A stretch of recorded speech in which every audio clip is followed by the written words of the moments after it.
ka-apple, isa sa mga sign na mature na po yung ating mga apples is ito po yung example. Papakita ko. And ito po yung kanyang dahon. Tapos kapag kaginanyan nyo po is brittle na po siya. Compare po dito sa hindi mature. Ayan.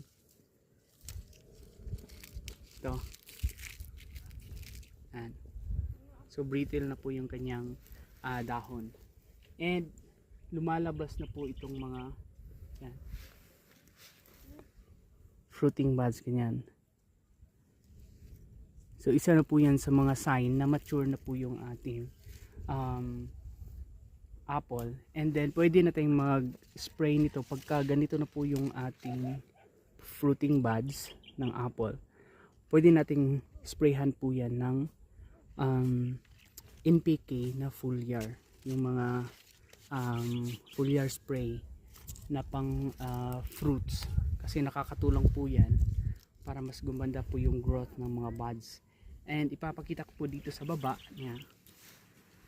And so ito na po yung mga nag-una ng nag-bloom ng mga apples.